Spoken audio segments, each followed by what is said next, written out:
If you enjoy this content, please take a moment to rate and review it. Your feedback will greatly impact our ability to reach more people. Thank you. All right. How's it going? It's going well. Had a good week. Yeah. Just going along in Nashville. I was traveling a little bit this week. Crazy travel day this morning. I you almost didn't make it in for the show. No, dude. I booked a 6:45 flight out of Maryland to avoid all of that. Right. And we're sitting in the, this little, it's like the smallest, one of these like 2-gate airports. Oh, not Baltimore. No, not BWI. Okay. No. Okay. So like only like the American Eagle planes. Okay. Yeah. And, we're sitting there and the crew's there and like, I'm looking at it, I realize they're not like, there's no plane out there. And they just keep talking about how it's in maintenance, it'll be over. And they just said, okay, it's rolling over now. 15 minutes later, still hadn't rolled over. I had like one of those super tight connections in Philly. Yeah. And so blew past that for sure.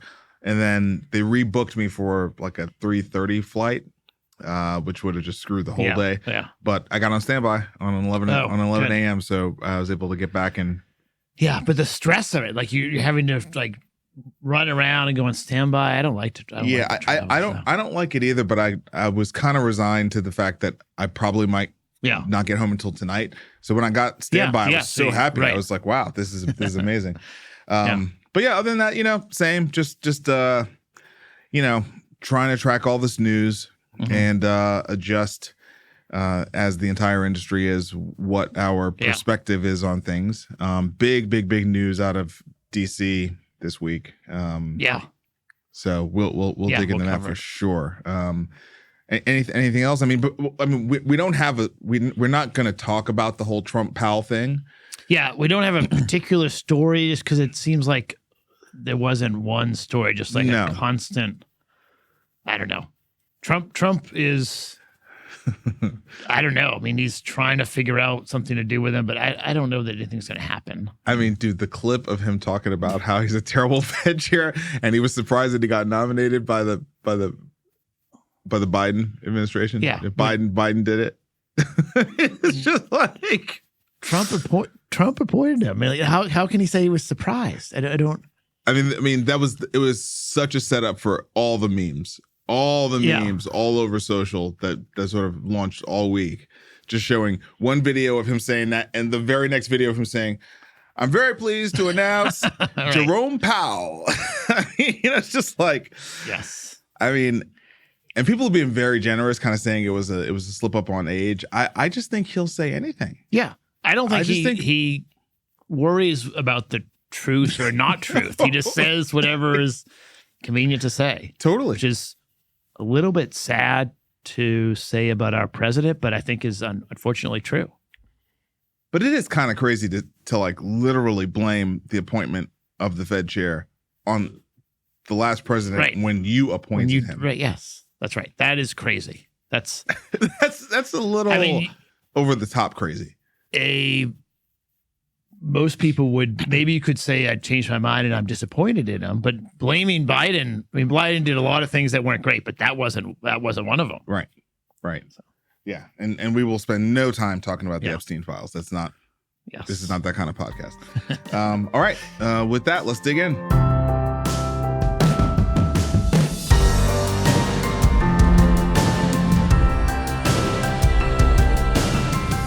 So talking about Powell, the inflation number ticked up to 2.7. Tariffs have started to seep into the prices, Wall Street Journal. Economists are split on how much tariffs will affect prices in the coming months as tariff policy remains uncertain. So the overall is 2.7 and the core is 2.9, dancing around 3. So, where did we get down to? About 2.3 was maybe the low point that we got down to. And now we're finally starting to see some creep back in the inflation number. And I mean, this is just going to justify Powell's wait and see position, right? Yeah, I think that's right. I remain more concerned about job loss than prices getting out of hand, but I don't have the data the Fed has, and I think this is certainly going to. I mean, I think no one thinks they're going to cut in the next meeting, which is in a few weeks.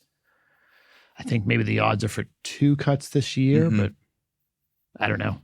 Yeah, yes, it's going to be, I think, probably bumpy inflation, Right. up a little, down, flat, but I don't think it's going to run away over 3.5, 4. So I'm not that worried about inflation, but other people are. Well, let's go to this next story about Starbucks, because I want to make sure that we have a decent conversation about jobs. So, Yeah. Starbucks is the latest large corporation to basically force the white collar workforce back into the office. They're telling them they have to, do a 4-day minimum in the office. Some people are going to have to relocate to Seattle or Toronto within the next year. They didn't originate this playbook. Right. Maybe a little off-brand for Starbucks, in terms of what we might expect them to do. Mm-hmm. But I mean, I think it's come to be accepted practice that when large corporations do this right now, it's a very sort of maybe politically correct way to execute a layoff, right? Where you're sort of forcing people to make very, very hard decisions, knowing some percentage of them are gonna take the buyout, right? Yeah. Yeah, I think that's right. They have a new CEO. It's a turnaround situation. Yeah. He was brought in to turn it around. And I actually think it's kind of a good way to have the employees self-select. I mean, when we were growing up, if you wanted to go work at Starbucks, they're headquartered in Seattle. Sure. You move there. You got to move there. Sure. And that's just how work life was. Sure. In the pandemic, that sort of changed, but I think we're heading back towards that in large part. So, and I don't think it's bad. If you don't like your job enough to move, then maybe you're the one that should get laid off, and someone else who's super passionate, will move and come into the office every day. So I want to go back to your point about being more worried about jobs than inflation. Yeah. These cuts, especially white collar worker cuts, don't necessarily feel based on economic performance as much as they are companies realizing that they can do more with less of these types of employees. And so I'm wondering where you think the Fed changing their position on interest rates would, I mean, I know traditionally it would spur more economic activity and that would result in more job creation and more job offers. But it does seem like we're in an interesting window now where some of the top performing companies, they're worth more than $3 trillion. They're beating all the estimates. Now, it's not Starbucks, but yeah. And they're choosing to, decrease their workforce, right? So I'm just kind of So I guess the way I think about it is that with the pace of technology improving and allowing the same number of people to do more work, to me that's clear that's already here, and every quarter it's going to be more. Independent of financial performance. Yes, one person can do more than they could do last year. Right. Next year they'll be able to do more than that. Right. Especially in white collar work. Yes. And so the way I think about it is that if you don't want to grow, you need fewer people every year. And so the Fed lowering rates, I think, would spur capital investment. The theory is it would spur capital investment and the growth into either new geography markets or new business lines. So you could then at least keep the people you have and repurpose them, or, ideally you would need more people and have to hire. So I feel like there's going to be many companies that can grow at 2%, 3% a year and still cut employees because their productivity is each employee's productivity is growing quickly. Now, that's good for the shareholders. Right. And it's good for the overall economy if we spur capital investment and growth. Productivity is the best part of a free market economy because it helps everyone. You sort of push the gains all around, but you have to have enough capital investment and enough growth to take advantage of it. Sure. I think there's definitely a strong element of truth to what you're saying. I think the thing I'm wondering is whether or not we have lived with this 5% rate for long enough that we've sort of infused a different culture in leadership now, that I'm not sure how much it rebounds once the rates drop. This is like a gut feeling and a hunch. It's not like, you know what I mean? This is not economic theory or based on anything like that. But I just even think about myself, like, okay, if the rates drop and there is more capital that comes in, how does that change how I would think about staffing even our small company? You know what I mean? Yeah.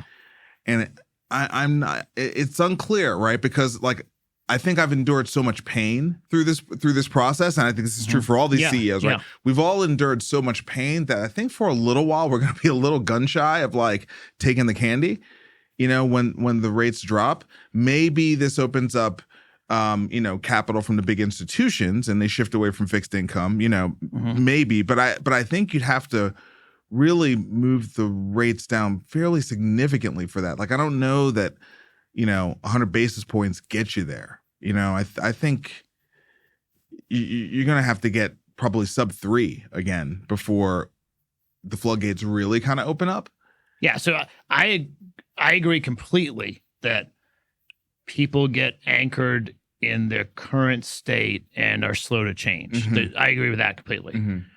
I guess my point is that we want to encourage investment in new things. Sure. And that should lead to the creation of new jobs. And then the other side of this productivity gain is I think prices are going to come down. Yeah. I mean, eventually. Yeah, I mean, you can do more with fewer people. Yes, but it's not going to offset as quickly as the tariffs ramp things up, right? The tariffs are kind of an immediate shock to the system. They go into effect. You know, we're already starting to see the impacts of them, and they're not even like fully rolled out. You know, we're like in a dance right now. I think it will take quite a while. So I mean, look, I'm not trying to argue against myself here. I want some rate cuts too. I guess I just am. Yeah, we'll see. I don't think worried about how impactful they'll really even be at this point. Like it just feels like we've moved pretty fully into this new era. I don't think we're ever going back to ZERP, right? I just don't think we're getting back there. See, I disagree with that. I think that it's going to be difficult to pass the costs on with the tariffs because people aren't going to buy the products. The economy is not so strong that if you increase the price of things by 30%, I think it will affect volume. Sure. Yeah. So I think, and then technology, starting with AI, but across the board, SaaS and all the technology is very deflationary. It makes things less expensive. Yeah, I know, but also earning is impaired. Cost of living is going up. Credit card balances are up, and credit ratings pretty much across the board are down. So, you know, I don't know that freeing up more credit is like the play in that like that's, we're not in a healthy place to unleash more credit. Well, that's fiscal, that's fiscal dominance. I mean, like, so right. Yes. That is because we have mismanaged our government for a long time. Right. But it's where we are. The Fed only has 2 levers to pull. I understand that, but I think that as economists, they are considering all these things, and you know, they're probably realizing they really need to use the rate cut when it's undeniable that it should be used. Like, I think the complexity of the situation has just expanded beyond when we first started talking about this things were not this complex. We didn't have tariffs at all. Yeah. We didn't have sort of the threats to globalization that we currently have in place. AI was not nearly as far along as it is, right? So there's a lot of things that were different even like 1 year ago. Yeah. Even 1 year ago. I agree. But I would say a lot of the complexity that you're pointing to, which I agree with, people are stressed. They have significant credit card debt. Yeah. Corporations have a lot of debt. Yeah. The cost of everything is going up. Yes. And people's salary or hourly wages and the number of hours they get to work is not keeping pace. No.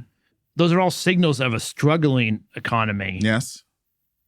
That I think needs to be stimulated. Yeah. I get your point. I get your point.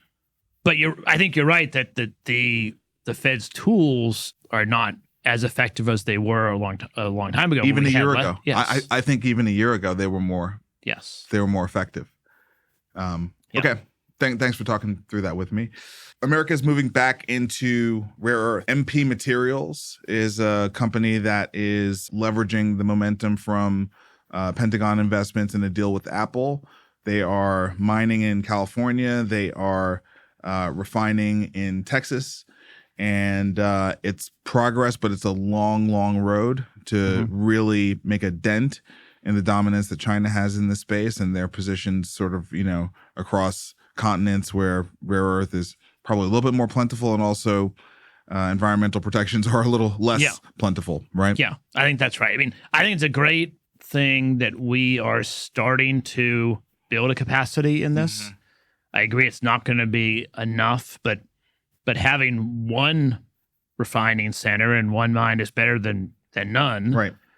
I think it allows us to have a beginnings of a group of people that know how to do this and capabilities, so that if we get into an escalation with China, we've already started. Right. Yeah. I mean, I'm glad you pulled this story up. We hear so much about data centers, and we hear a lot about manufacturing, but this is the blood of the technological era, right? It's the rare earth metals, right? Yeah. And it's dirty and really high temperatures and hard, dangerous. Yes. These are the reasons we have outsourced it to places like China. Right.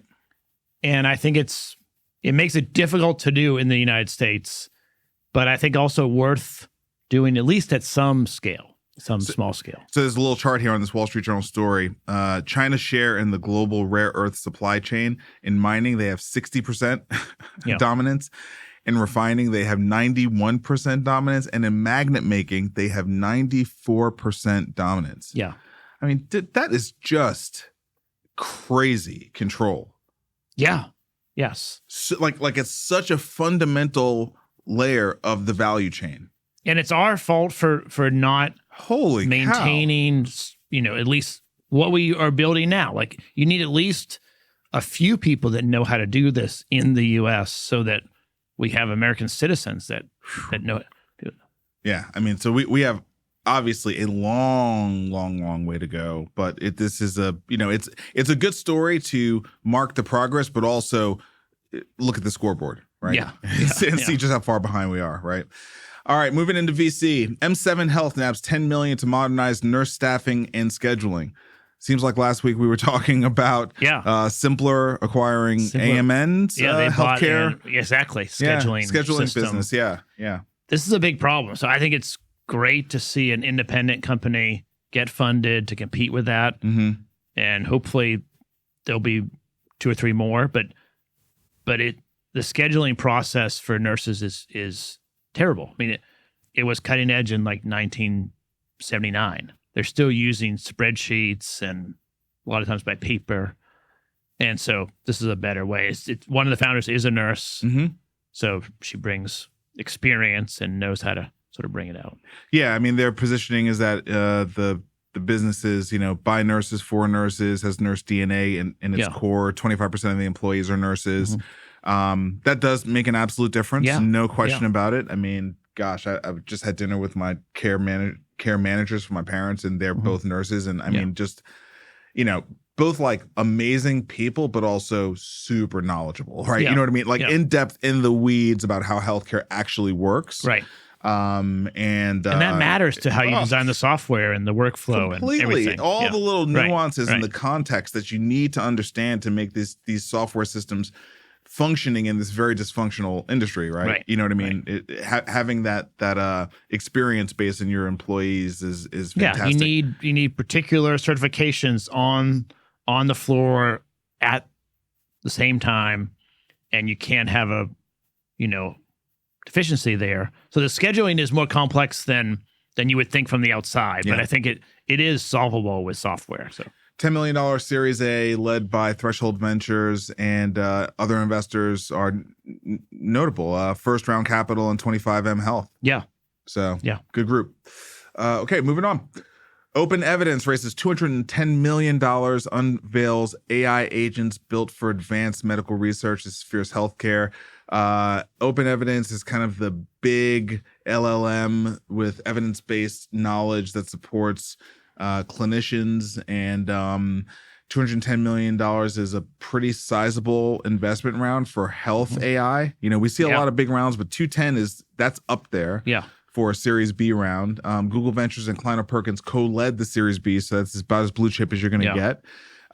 Sequoia Capital led the Series A, so clearly they've got all the big Silicon Valley backers in the deal, and experienced CEO who has previously sold a company for $700 million. So it's a strong play in the LLM evidence support for physician market. They're not the only player in the space, but they are apparently a very, very fast growing one. Yeah, I think that's right. And they are growing very quickly. I think it's like 60,000 clinicians every month sign up for it, something like that. Yeah. I can't test it, so I don't really have first-hand experience. You have to be a doctor to qualify. But doctors report that it's very strong and really good. The question is, do we need a dedicated LLM for medicine? I think, or will the other frontier models just sort of encapsulate that in everything they do? Right. I don't know the answer to that, but that's the big question. They're not going after the low-hanging fruit of sort of all of the back office and processing, even scheduling sides of healthcare. They're right in the kind of differential diagnosis of complicated disease, which isn't that common. But when you need it, you need it to be exactly right. Right. So, yeah, I mean, history says that software in the clinical setting has almost always had to be specific to the healthcare industry. Right.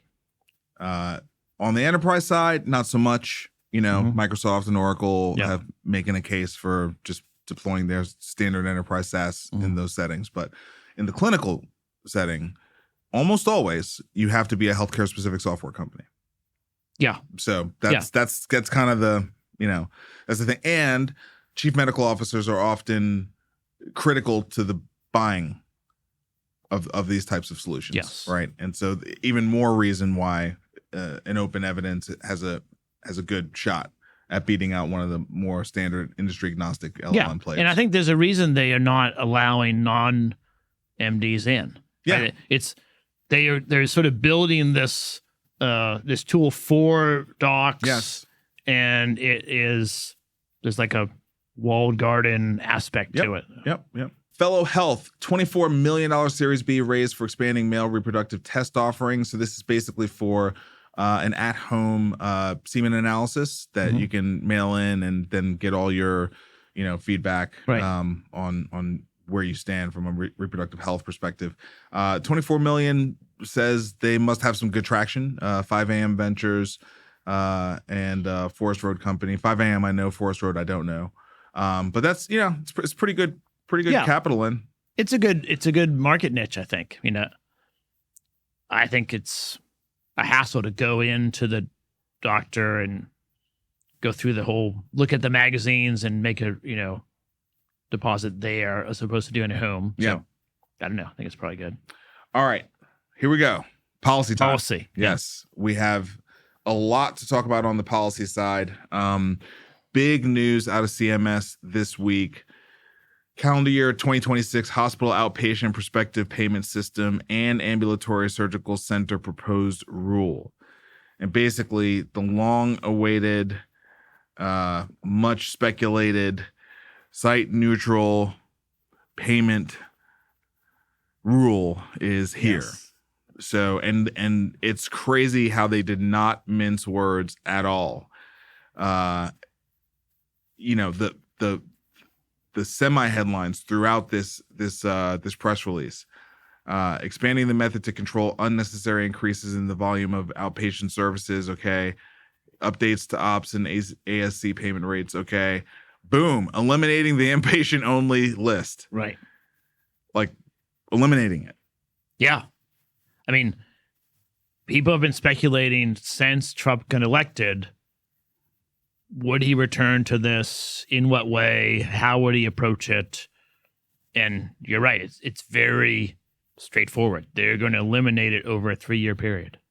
So that's huge, beginning with removing 285 mostly musculoskeletal procedures for calendar year 2026. They're getting after it. 3 years, we will not have an inpatient-only list. Yeah. That's enough time to get it done on their watch.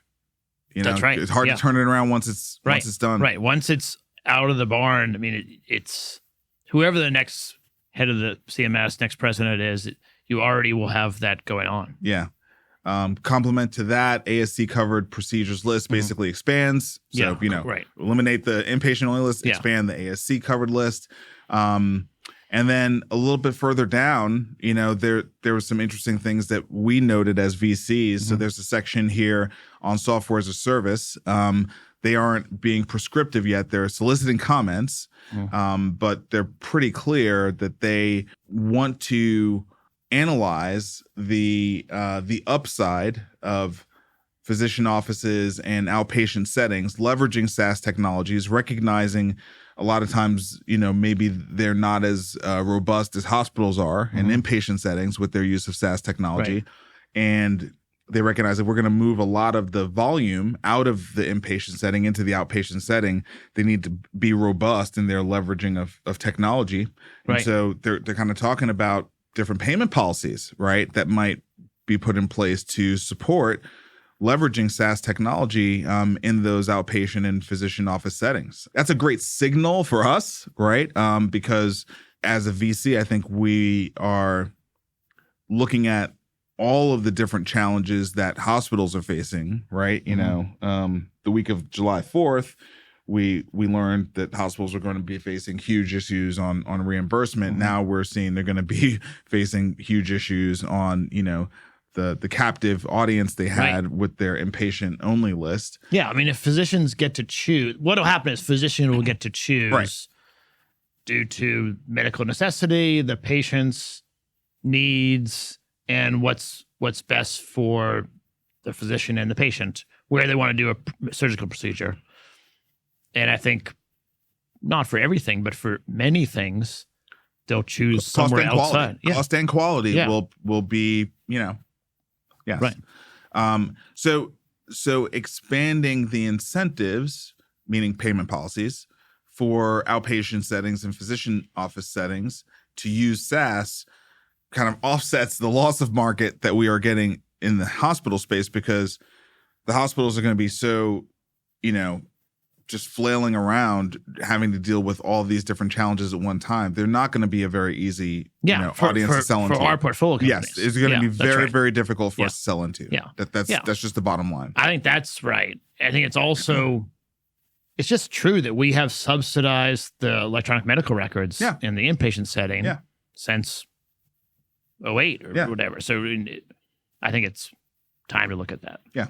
Other things in there, we'll put the link in the show notes, but I mean, huge news that they are announcing the 3-year wind down of the inpatient only list. Huge. Okay, next, for Fierce Healthcare, Trump 2.0 backs digital health and proposed calendar year 2026 physician fee schedule rule. So this is, more good news for us, more good news for us innovators.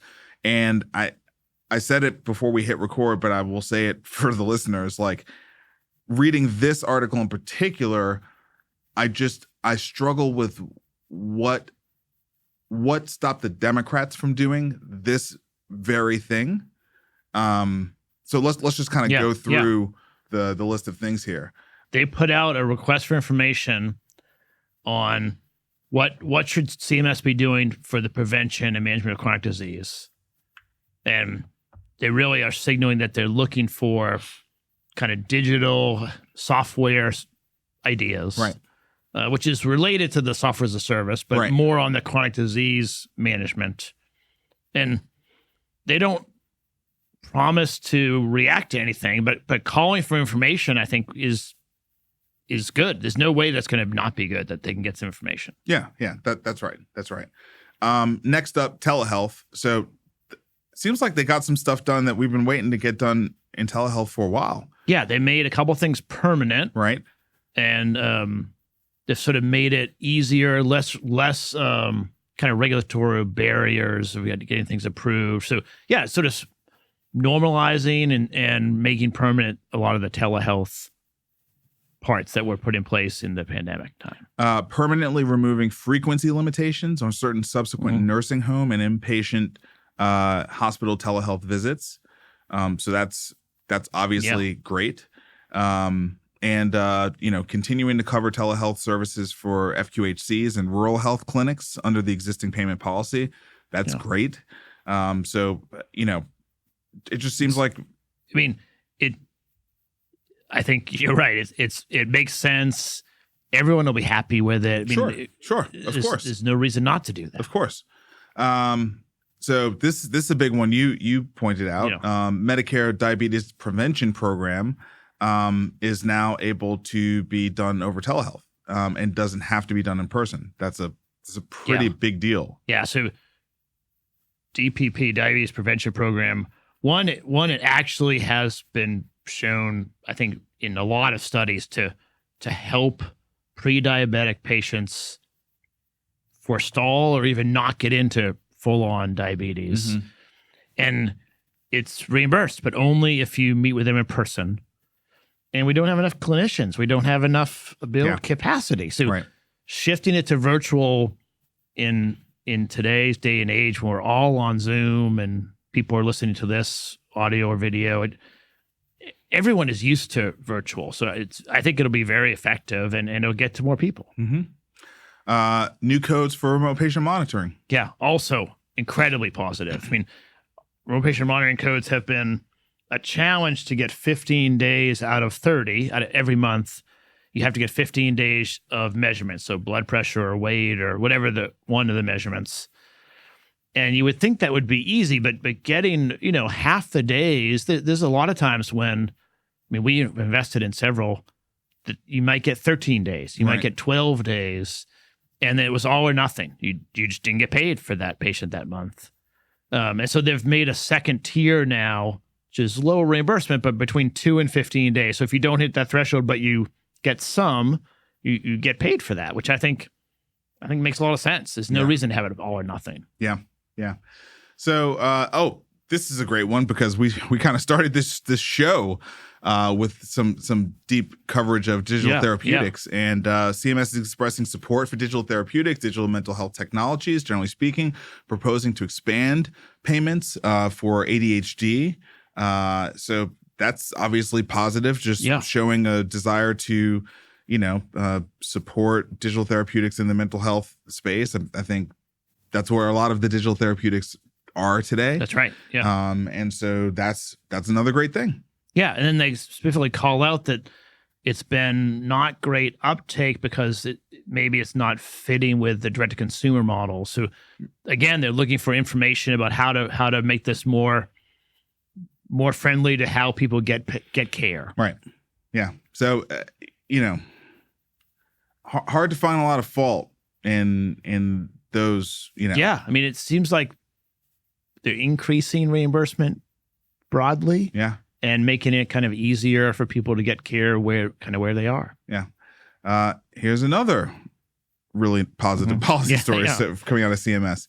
They officially named participants in their cell and gene therapy access model. And so they have selected 35 participants across 33 states, and as well as, like DC and Puerto Rico. Yeah. And basically they're running, this pilot on this model to kind of assess the health economics of it, right? Because these models they're not long-term. They're super expensive on the front end, right? But in many cases, they cure the person. Right. And then that's it. So, they're going to focus on sickle cell, I think, initially. Yeah. And see if they can make a case for making this the widespread model of care. And I mean, this is what CMS should be doing, right? Like, if you can cure sickle cell disease, the downstream financial costs, but also there's the life benefits, but leave it to the side. The financial costs are going to be significantly saved. So you'll save a lot of money. Yes. So the federal government is the place that can sort of take the long-term view and run the kind of economic study to figure out how would we design a payment structure? What should it cost on the front end in order to make it positive all around? Yep. And they'll learn, I'm sure, a bunch of things, but curing sickle cell disease, I think there is a way to make the math all work out where everyone's better off. And then once they have it, presumably then they'll roll out some new payment process. Yeah, and probably also, once they decide to do it at scale, engage in negotiation with the with the biotech industry, because they'll know exactly what the benefit is, so then they know what they can pay. Yeah, right now all this stuff costs millions of dollars because no one's doing it. It's not at scale at all, so it's just like a it's like a Birkin bag. You know what I mean? Like you can't, almost nobody can get them. Yeah. And then another good policy story. This is the F.D.A., not the CMS, but Marty McCary basically has come out about hormone therapy specifically for women, saying that we're leveraging data and basically stories from the 70s that have prevented women from being able to access hormone therapy. Obviously, men have not been avoiding hormone therapy. You know, it's like testosterone everywhere. But and women are avoiding menopause treatments and, maybe suffering increased risks of breast cancer and other things because we're behind on women's health. And so they're convening a panel to discuss this and figure out how they can change the paradigm here. Yeah. And this has been in kind of the news cycle and podcasts and longevity circles for 10 years, 15 years. But the F.D.A. is powerful. Like when they say okay, this is the new way we think about menopause, doctors and patients pay attention much more so than the Huberman Show or some podcast, which also is very well done, but doesn't bring the same gravitas that FDA does. So I think this is a great move. It's not bringing new science to bear, but it's definitely putting it on a much higher kind of visibility. Yeah, I mean, it's just saying it's ridiculous to we should give women the truth and let them and their doctor make decisions. Exactly. All right, I think that's it for policy, but that was probably the most positive policy rundown we've had in a long time. And even the elimination of the inpatient requirement, it's going to be difficult for health systems. Yes. But eventually it's the right thing to do. I mean, if we can deliver care in a more convenient, more cost-effective center, we should. I mean, it feels like it'll be fine for HCA and Tenet. You know what I mean? Right. Yeah. But yes, I think. I mean, look, I'm excited about all the technology. Yeah. Sort of embrace going on across HHS. That's super positive. That is really, really positive. No, we have other issues, related to reconciliation budget and things like that. But, quite frankly, those things are below their, or above their pay grade. I mean, the stuff that's within their realm. This rollout was pretty strong. Obviously, hospitals are. I'm not quite sure how hospital administrators are supposed to reasonably navigate the array of challenges that are in front of them over the course of the next 24 months. It just seems like it's too much at one time. Yeah. Truthfully, it just feels like it's too much at one time. So we have a Kaufman story later that we'll sort of talk about where it really is difficult in the rural setting. But they have a lot of fixed buildings, fixed assets that's the main problem. They can't change. No. You can't change those things. No, that is the main problem. I mean, look, going site neutral was inevitable. But I just think when you combine it with right this like Medicaid clawback, like those two things at the same time, it's going to be really difficult. Feels really, really hard. Feels really, really hard. All right, moving on to payers. Pretty much a rough also really week. hard. Rough week for the payers. Elevance Health CEO Gail Boudreau says the company is taking concrete steps to address cost measures. She said that after, that's the headline. She said that after they missed earnings and revised down. Revised down.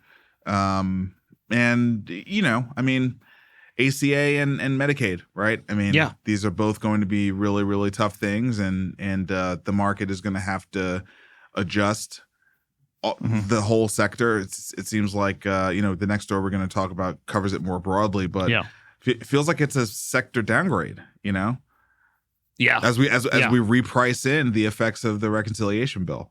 That's right. They are the entire payer sector.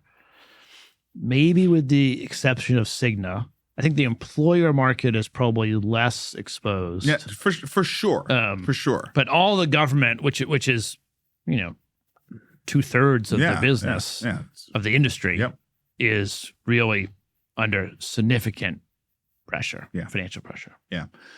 So this next story kind of covers the big Medicaid players, Centene, Elevance, and Molina.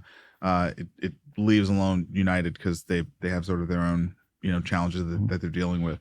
But overall, across this subsector, 10.7% down collectively since July 1st, as of closing. Basically, since Tuesday. The bill was passed.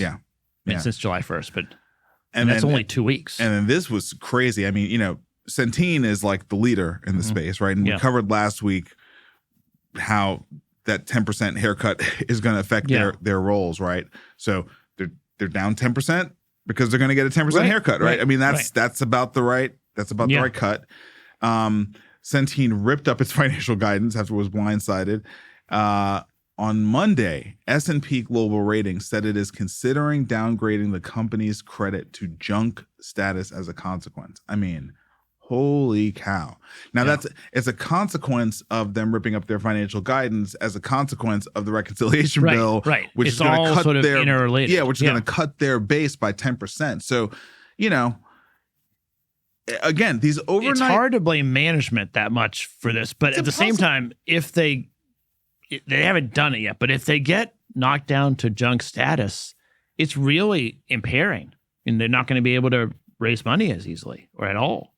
They'll raise it, but it will be very expensive. Onerous, terrible, terrible, terms on the money they have to raise. So I mean, this is the dominoes keep falling. Yeah, the dominoes keep falling. Right, and then they talk about the exchanges. So the exchange. Oh yeah, the pricing, the premium. Which I'm on an exchange here in Tennessee. Not for long. The price is going to rise. I don't know if this is Tennessee. But across several states, 17% for next year was the average that they expect. Yeah. So, and then a bunch of people are going to get off of it. Yeah. So that's too expensive. One of the consultants advising the industry is saying that what'll happen is that the healthier, younger people will get off it and not be covered or find some other coverage. So the plans will then end up with, much harder risk pool, which then likely will cause them to raise prices for next year, and you get into a bad spiral. Yeah. Geisinger lays off a meaningful percentage of their insurance division. So they eliminated 100 jobs. They said that represents 1% of Geisinger Health Plan employees, but it's 100 out of 1,100 of their insurance unit workers. So 1% of the total employee base, but just shy of 10% of the insurance unit. So that's a pretty significant cut to that unit. Yeah, and I mean all these plans are well run. Geisinger is maybe the original payvider model on the East Coast. On the East Coast, yeah, and it's difficult to sustain on the insurance side. Yeah. All right, moving to health systems. Nonprofits, Christiana Care and Virtua Health explore a merger. So we have TK on our show very often. He's no longer with Virtua, I don't think, but we've spent a lot of time talking about Virtua Health on the show because of him. And looks like these two nonprofits are going to merge. They'll create a regional system that'll span 10 contiguous counties in New Jersey, Delaware, Pennsylvania, and Maryland. I think this has to be part of the playbook for every health system. So, you have a lot of fixed expenses. You're getting more financial pressure. You have to try to get more scale, and doing it with a neighbor where you have now a bigger geography. But you don't have to. You still can expand. Right. Maybe you can cut some costs. I think we're going to see a lot of this. Yeah, I mean, you have to do it, right? And you talk about every hospital. I mean, these are $2-3 billion health these systems. Are significant systems. Right. So now they're going to be a $6 billion system. Right. They'll cut a bunch of, centralized overhead, et cetera, et cetera. And that makes a lot of sense. But I think, not every health system is even north of $1 billion. Yeah. And so for them, the targets get a little bit hard, and that kind of, tallies into this Kaufman Hall Q2 M&A report that shows that transactions are down. And when you look sort of year over year, with the exception of a bump in 2023, it really has just been a story of just downward pressure in the M&A markets. I think that we're seeing mergers happen much more than we're seeing acquisitions happen, right? The buying 3 hospitals in this rural town, that's kind of over. There's been a lot of realignment. We've seen Ascension doing a bunch of selling off. Right. CMS CHS has been selling off for years now. So there's a lot of realigning going on, and there's some transactions happening there. But most of the meaningful transactions are happening in the form of mergers, not really like buying hospitals off the market, right? Yeah, and I think there's a density of population overlay, where Virtua and the other one just merged. There's a lot of people in that geography. That's right. If you're in a rural setting where there's not as much density, it's hard to be successful as a health system. Yeah, for sure. Average seller size by annual revenue also down significantly. So that's another sign of sort of, what kind of transactions we're dealing with right now. Right. Maybe not ideal transactions, and just sort of getting them off the books to strengthen your core asset base. So not a wonderful picture for hospital and health system M&A in the second quarter. Moving over to pharma, private equity firms Bain and Kohlberg make another big bet on biopharma industries. Wall Street Journal. Firms lead investment valuing PCI Pharma at $10 billion. See the company benefiting from broader trends. So this is a company that basically enables the commercialization and distribution of biopharma companies. Yeah, so I think this is a bet that we're going to have some onshoring of pharmaceutical discovery and production, and there'll be more need on U.S. soil. This is located in like the New Jersey, Philadelphia kind of area where there's a lot of pharma already. And so as we bring things back into the United States, they're going to need more and more of this. Yeah, I think that makes sense. Yep. Trump says 200% pharma tariffs are coming. Wall Street shrugs. A generous grace period would give drug makers time to sidestep most of the pain. Again, Wall Street Journal. And I think that the deal here is 200% sounds bad until you hear that they're not coming until 2027, 2028. Right. And then you don't really care about it anymore, because that's a long time for the squirrel. That's why Wall Street shrugs. They don't care. But I think that what it's going to do is move the really the tax game of running things through Ireland or other places like that.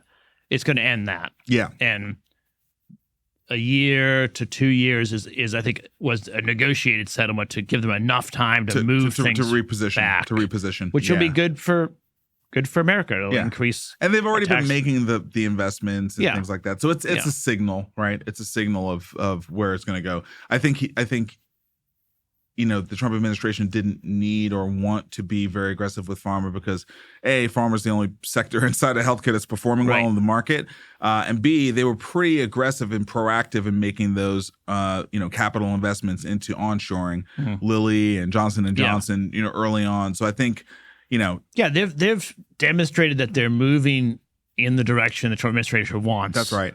And so I think then they probably were more amenable to giving them time. I think that's right. J&J raises full year outlook after beating profit expectations. We're just talking about how well they're doing. Yeah. So sales in the second quarter rose to $23.74 billion, coming in ahead of the $22.85 billion that analysts expected. Rare for a healthcare company to, report a beat. Yeah. I mean, it really is. There's a big difference now. The pharma companies have separated themselves from the payers and providers. They're just not the same risk reward profile anymore. No. Pharma is much better. Now I don't know that the biotech with the the NIH funding being cut back, the biotech market has some questions. So like maybe their pipeline is in question, but the big distribution brands are doing well. Well, see, but here's kind of the thing, right? I mean, I think on one hand, you're absolutely right about the NIH funding. On the other hand,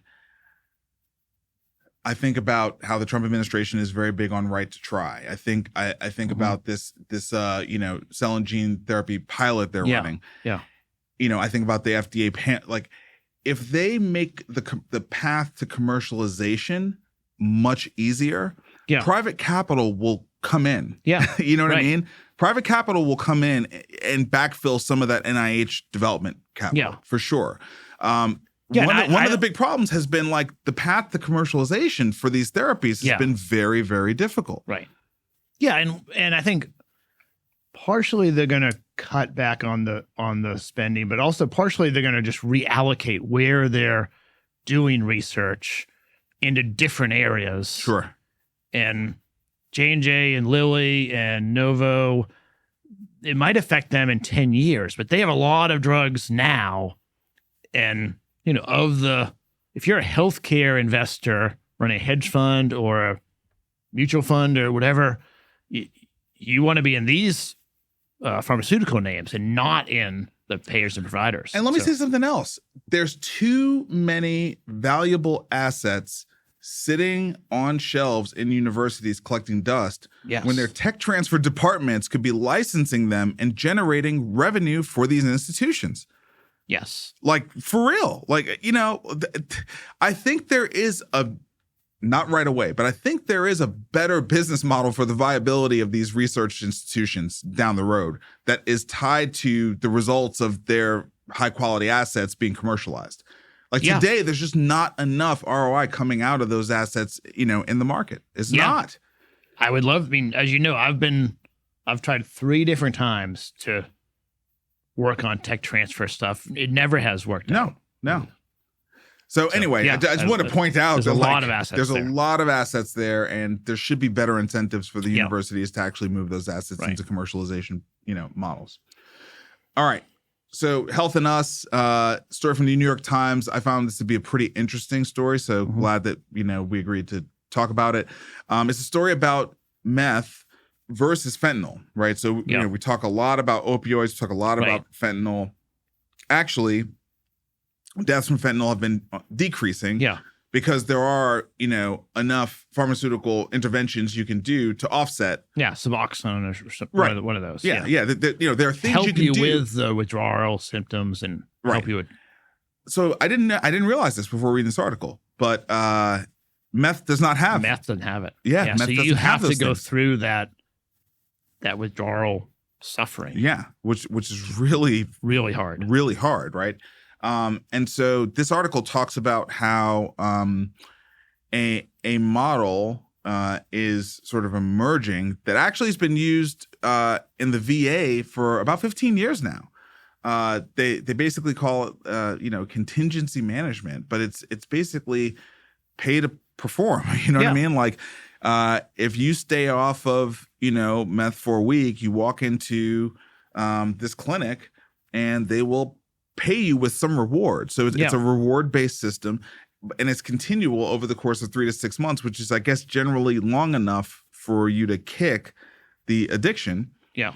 All in over the course of those, of those weeks through these programs, they're saying the cost is about $600. Right. Yeah. The rewards are cash, but they're small. They're pretty manageable. I mean, it incents the person trying to get off meth, but it's $10, $20, $30, and it escalates. It escalates the longer you over stay. time. Yeah. So like if you keep your streak going, you get more, but more maybe it tops out at $60 or something. The all-in cost is $600, and it's about a 50% success rate, which is that's incredible. Crazy. Incredible. That's crazy, right? So half of the people remain stimulant-free, for a drug that we don't have a pharmaceutical intervention for. Right. So it's like you got to find some type of behavioral approach. Yeah. And the really nice thing about using a cash-based model is you can track the ROI very easily. Yeah. It's like it's not even a labor cost. It's just like, here's the money. Right.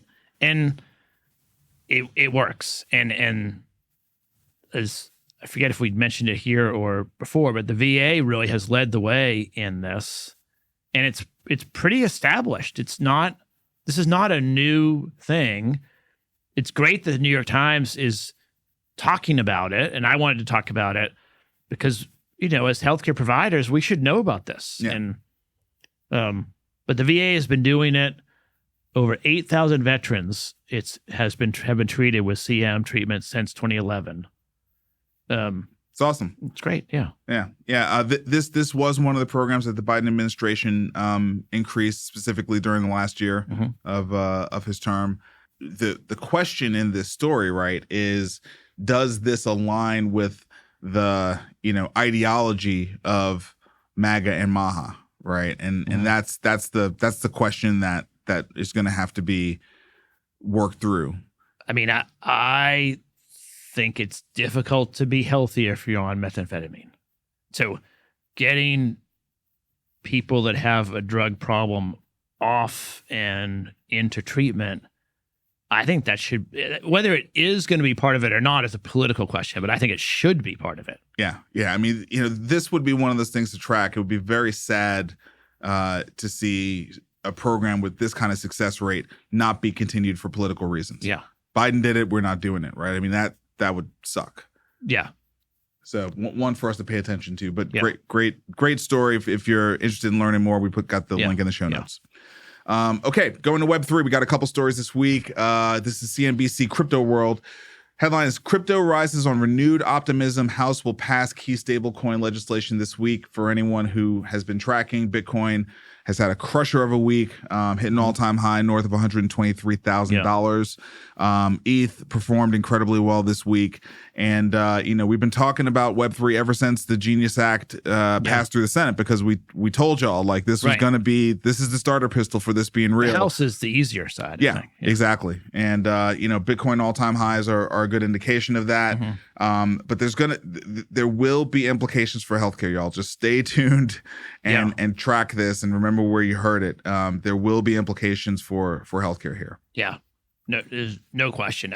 It's not the first place that we'll see it. Financial markets, I think, will be the first place. But, of course. But healthcare needs efficiency in their financial models, And that's what stable coins can produce, right? On the other side of the coin, we covered Robinhood doing their tokenized stocks of OpenAI and SpaceX and other privatized companies.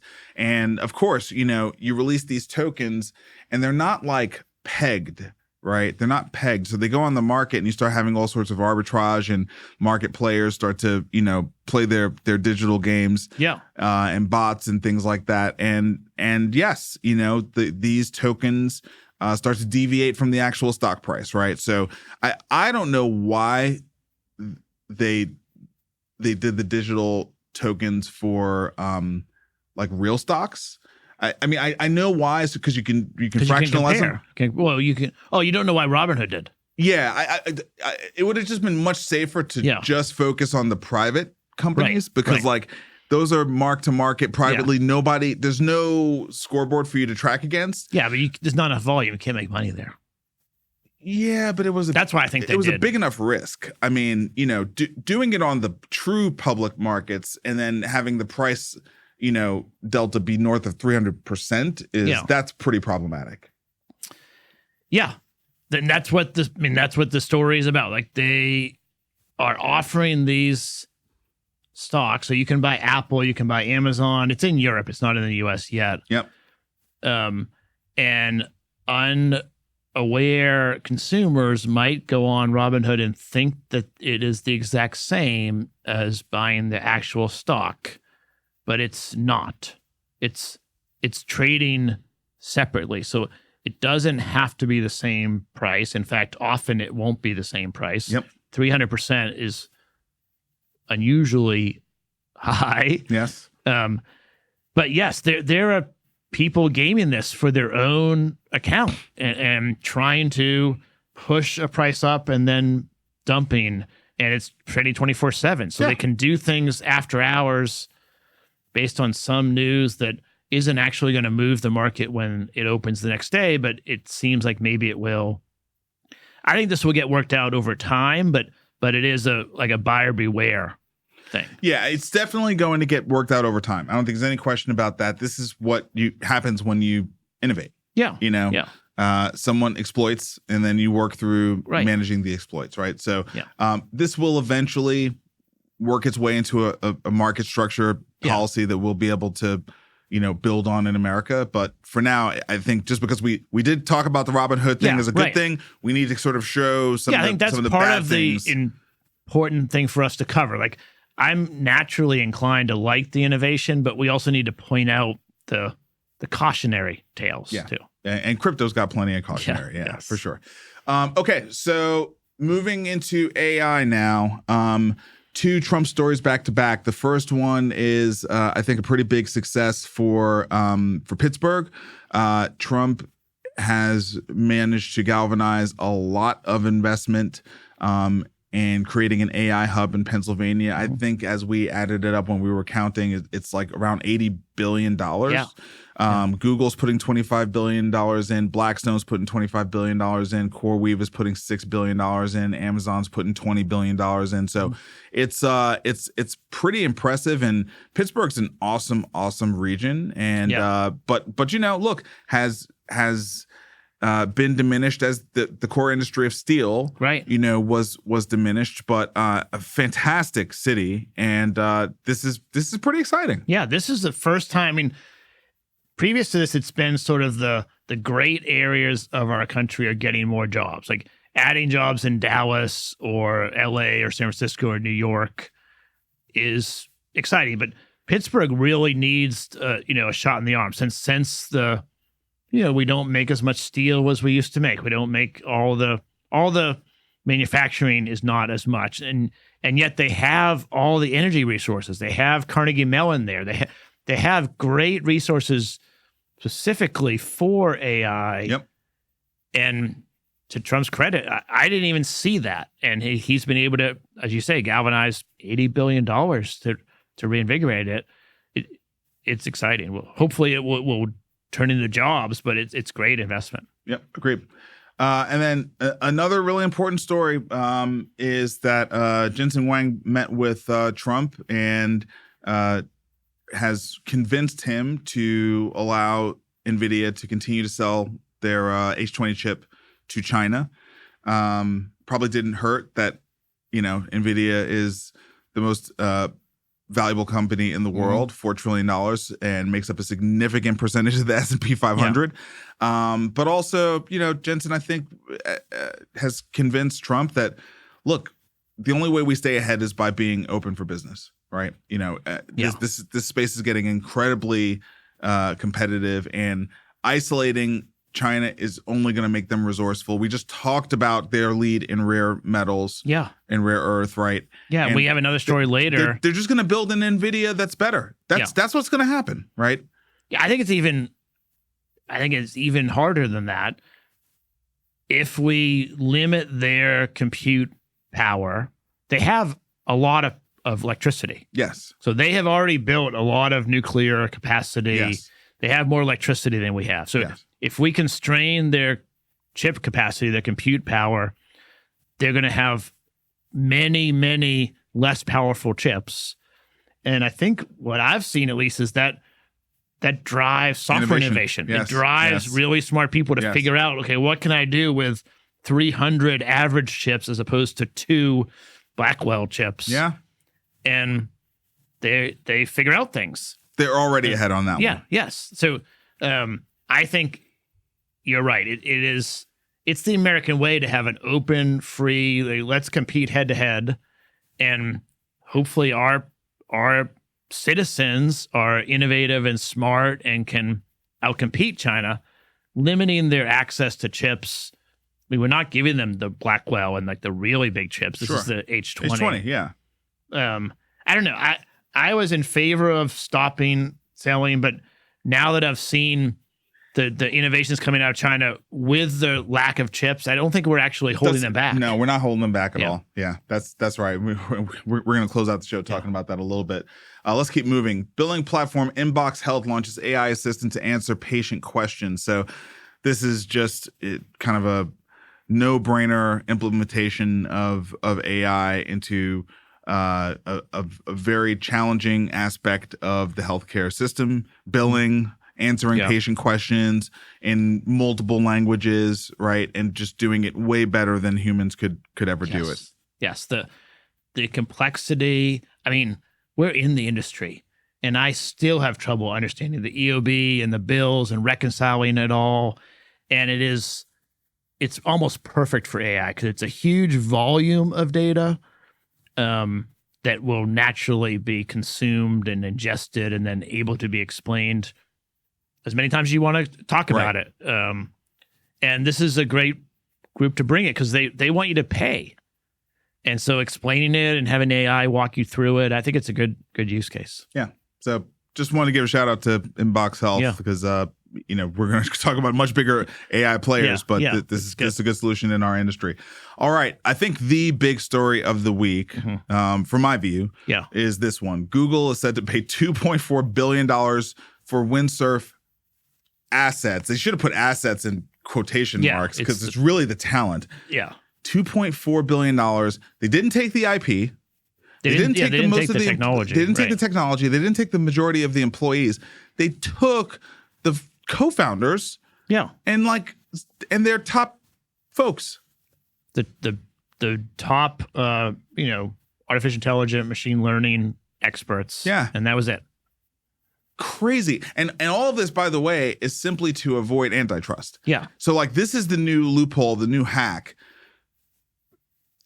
Big tech is paying billions of dollars to snatch out the key man in these businesses, leaving not just the investors, but all the other team members with nothing. The team members, the customers, the product, everything. Well, not nothing, but not the co-founders. I mean, it's gross. Not the brains. It's gross. So I actually listened on Prof G Markets. Ed Elson interviewed the new CEO. Oh, really? Of Windsurf, because they had to scramble. He's an internal guy, right? Yeah. No, it's a harrowing story of how I think it's a week, but it might have been 72 hours where he had to find an acquirer. Yeah. So the company that made Devin, the AI agent. Oh, right. Has now bought Windsurf. But yeah, I mean, it's just insanity. Yeah. And this happened multiple times now. Oh, yeah. Scale AI with Meta. Microsoft did it. It's the recipe now. I mean, it's gross. It's so gross. Yeah. It's going to be hard to stop, I think. I don't know. I mean, I think, I think there's a real question about this. This feels like the kind of thing that A16Z needs to, get with Engine, and they need to start talking to lawmakers about this, because it's just a way to get around antitrust, right? It's just a way to get around antitrust, and it's highly damaging to investors and early employees in these companies, right? Highly damaging.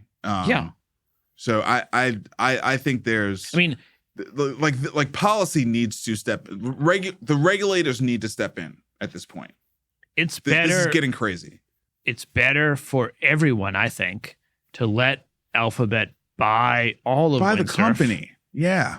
And maybe that causes some competitive issues, but it's the exact same as today, except everybody like benefits. You get this like zombie thing that is halfway Windsurf, but not the core talent, and you haven't really made the market better. And so I agree. I mean, the remains have to kind of like pick themselves up after they've been dumped, right, by the founding CEO, and like try to trudge on. You know what I mean? Like, like just think about the emotional wear and tear of that.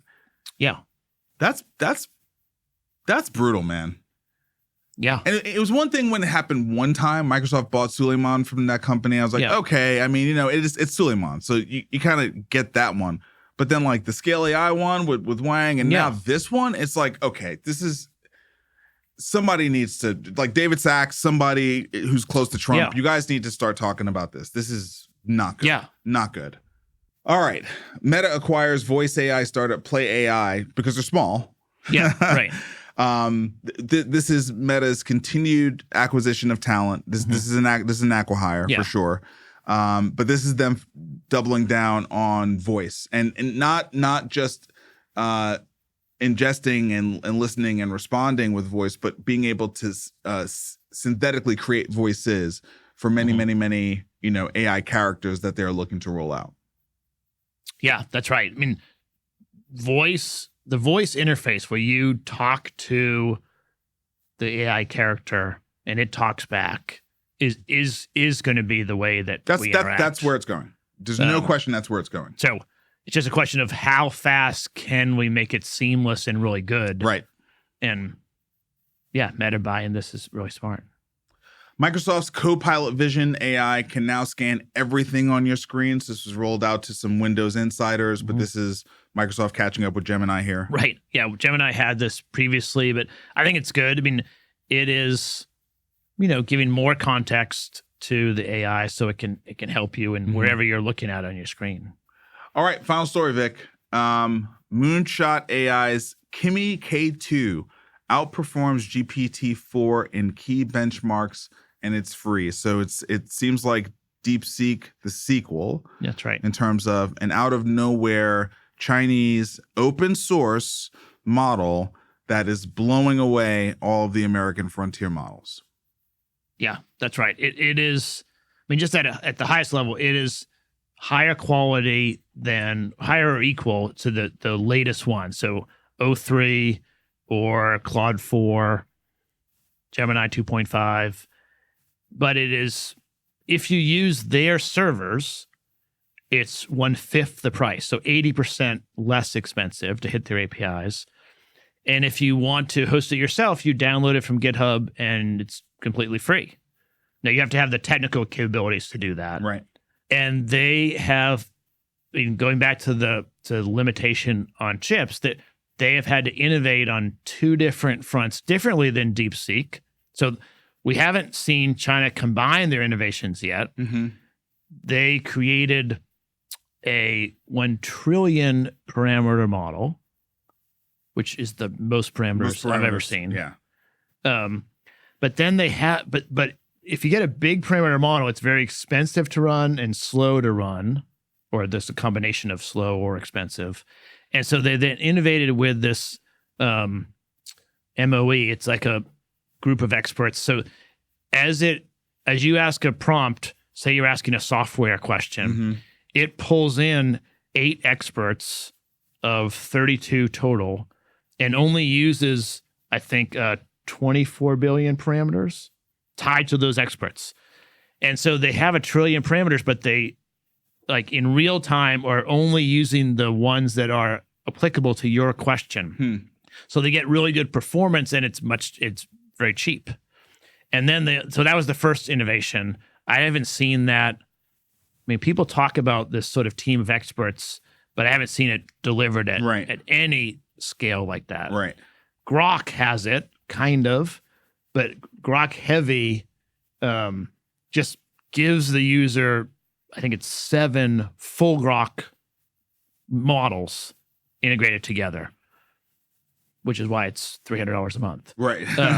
So like internally deciding like in real time, like which parameters are applicable to this question is a pretty interesting innovation.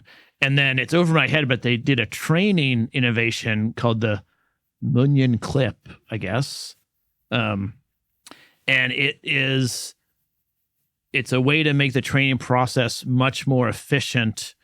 I guess there are training runs that run halfway and then it's a waste. You don't get any benefit from it. You have to rerun. Crash out. You got to rerun it. Yeah. And they solve the problem. And I guess also some of the training runs like have the equivalent of maybe some corruption in the batch. Yeah. And so you have a suboptimal training run. Right.